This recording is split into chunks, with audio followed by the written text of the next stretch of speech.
ကဲဒီနေ့ကတော့ငါးများထွက်မှာဖြစ်ပါတယ်ကိုမြားတဲ့ငါ့ဟို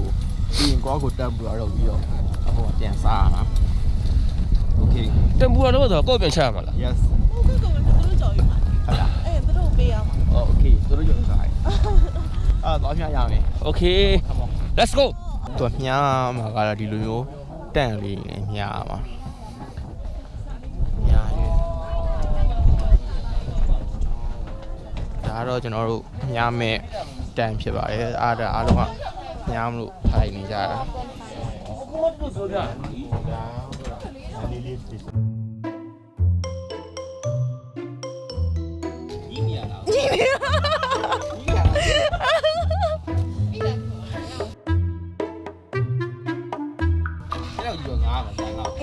ငါမဲလားမသိ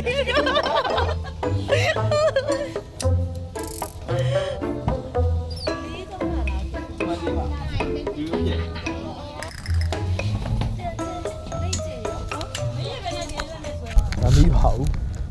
အစတော့ကေဖက်လိုက်ရတယ်ခုနဟိုပြန်ကန်ကြီးကမီးရဲ့အပြင်ဆွဲတယ်ဒါပေမဲ့အဲ့မီးတာမဟုတ်ဘူးဒီရဲတဲ့ချက်ပြီးအဲ့တော့မီးပါဘူးဒီများတွေကတော့မီးပါရဲ့ဒါပေမဲ့အများဒီဘက်တော့မမီးပါဘူး15ယောက်လောက်ပဲမီးတယ်မီးလား မိတော့မိဘူး